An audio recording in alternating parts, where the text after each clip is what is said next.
Thank you for joining us again and welcome back to Chatsworth as we continue on the journey of the stories of the house and the collection it contains. Welcome to this episode in which we're going to explore some of the architectural treasures in the library and archive at Chatsworth. And we shall see what has inspired and informed the family over the 500 years that they have been collecting in this area.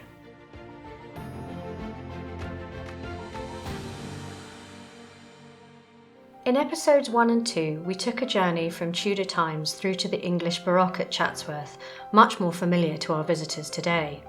This Chatsworth is home to a large part of the Devonshire collection and includes the interests, collections and passions of many individuals.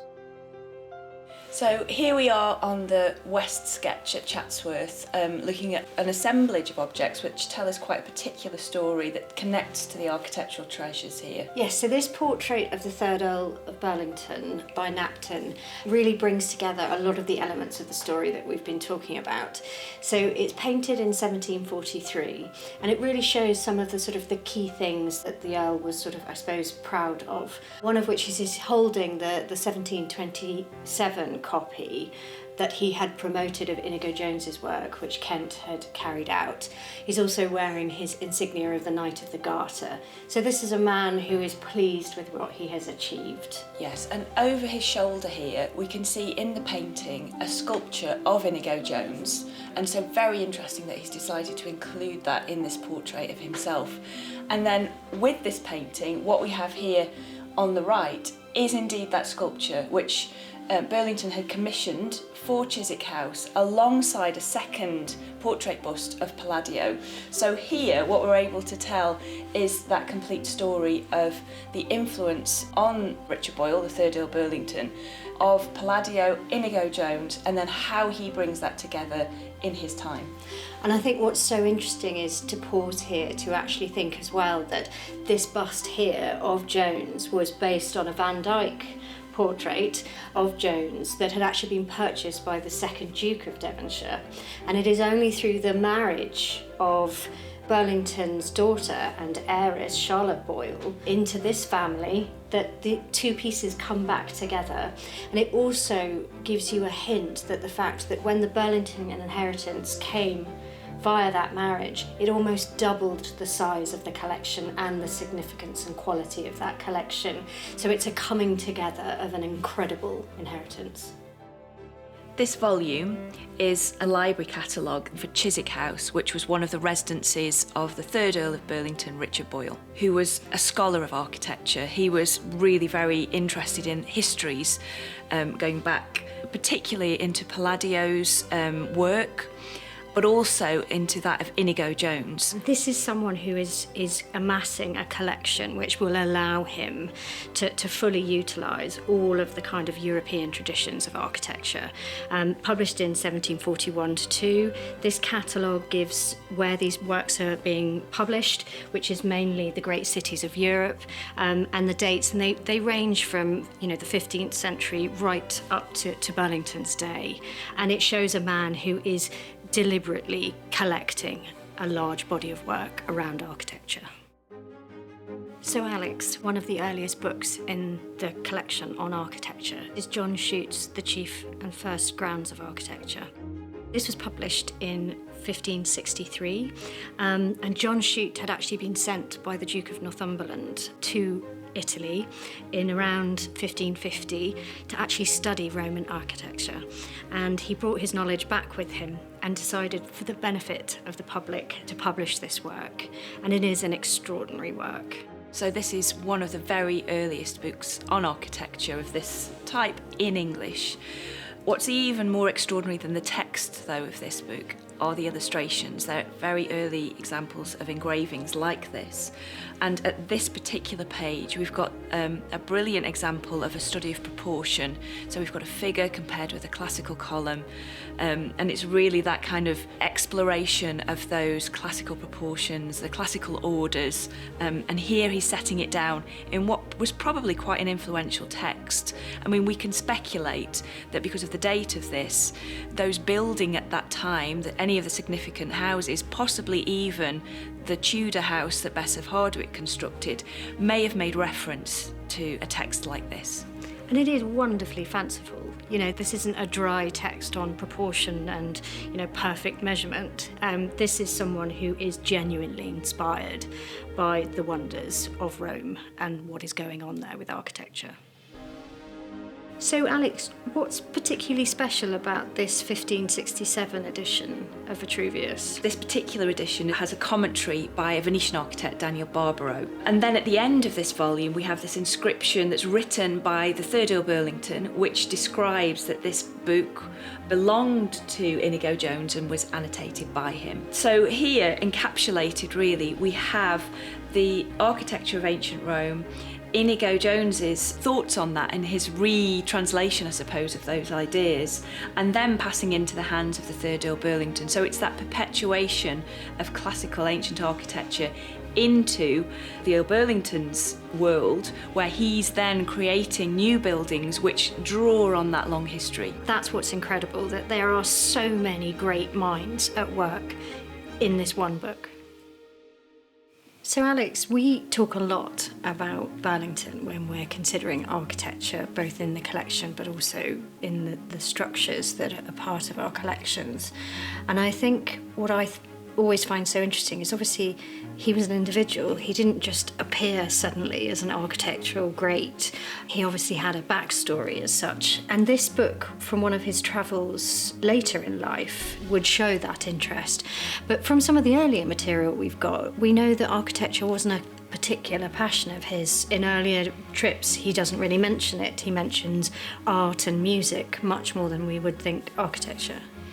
Yeah, so I think we can describe the moment where he becomes more interested in architecture with the rebuilding of Burlington House in London, in Piccadilly. And it was after that date, so then he took a second trip to Italy in 1719, and he took with him a book that had become really a Bible for his thinking about architecture after that experience of building himself, and it's Palladio's 4 books on architecture. What's interesting about this particular volume is that Lord Burlington has had it interleaved with blank pages, so they become a space for him to make notes on the buildings of Palladio and Palladio's ideas in amongst that original text. Yeah, and some of them are incredibly technical. He's even taking precise measurements and sort of making calculations of degrees and things. But on the other hand, there's also his sheer exuberance in finding these places. You know, he's saying, this is one of the most beautiful buildings in the world, you know, and this is an actual kind of diary of that discovery. So, although both the hand and the location have been disputed at various points, this is believed to be the work of Palladio.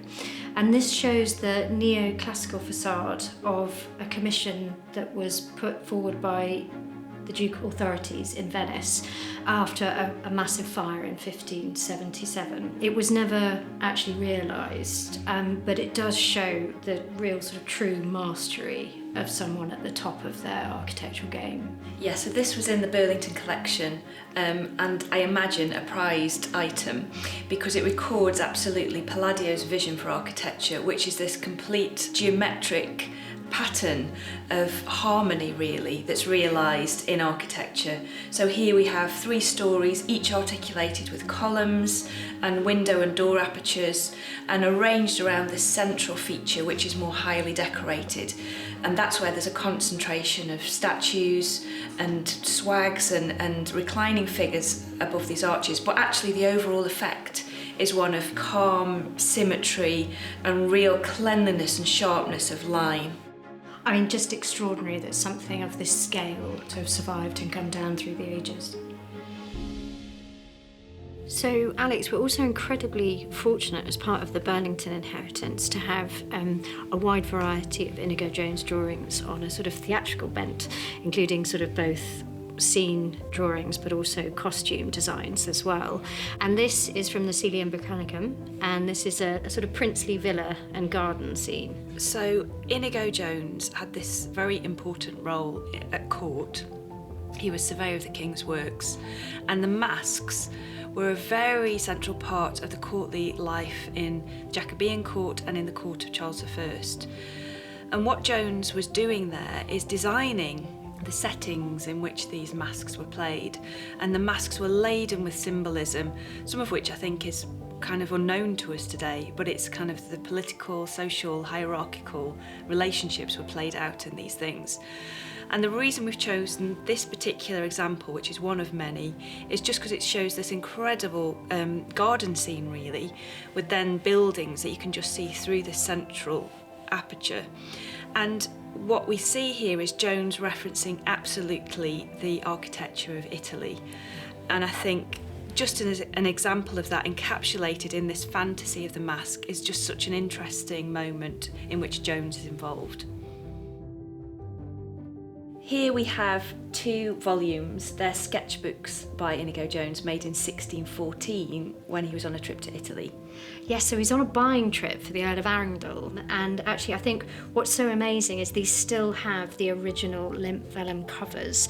So these would have actually been handled and used by Inigo Jones, and they are practical working books. We see him developing technique, copying aspects of sculpture, decoration, architectural detail. Yes, and they embody, I think, his kind of core principle, which was that if you can copy the antique, then you can't go wrong. Absolutely. So it's a complete embodiment of that idea. Now we're going into these sketchbooks, and I think it's worth paying a moment to look at some of the detail here. And on this spread we have male and female faces, but not just the recording of the details of their features, but also some anatomical detail as well. And I think as well what's interesting is all of the annotation that he puts around it is in his own hand, and his very, very unique form of spelling, which I think is quite outlandish even for the day.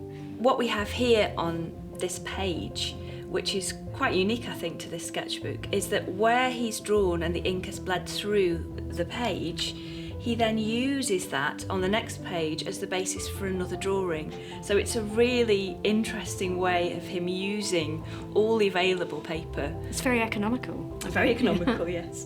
So I think also what I find so charming about this is the fact that he almost seems to get into this sort of cycle of almost focusing on one feature. So here we see Jones, and it's just a page of noses, which I think is rather wonderful, and then you turn the page and you're met with a sort of page of eyes.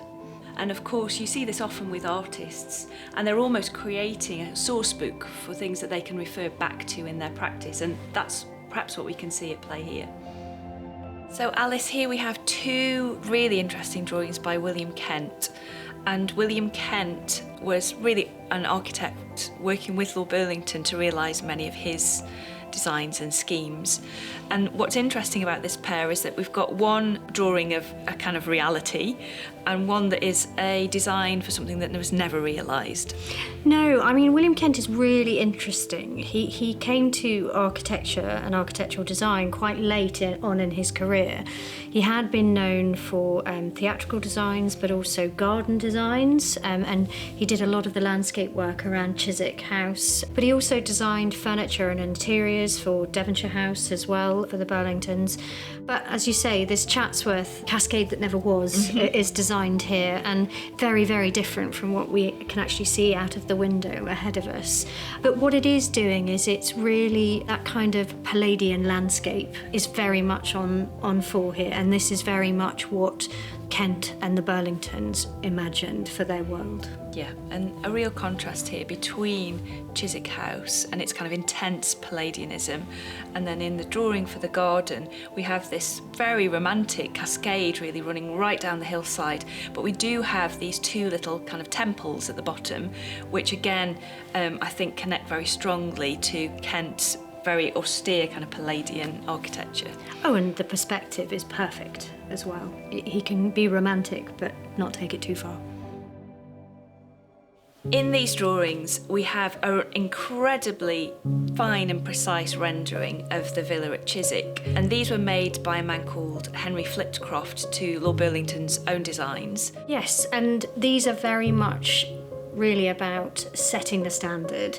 There is no excess of the Baroque on display here. This is right back to the idea of Palladianism. This is something that you can almost track from Palladio to Jones, and this is actually for a new publication, isn't it? It's for a new publication which was about the architecture of Inigo Jones, and then inserted into that was going to be this new building, I think really cementing that idea that this is a continuation of a very particular line of thinking about architecture.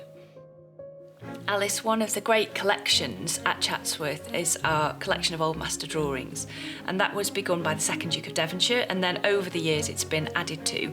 This is an example of one of those additions. It was in the collection of Lord Burlington, and it's this really fantastically detailed perspectival drawing of a number of facades of properties, but actually it's a theatre set.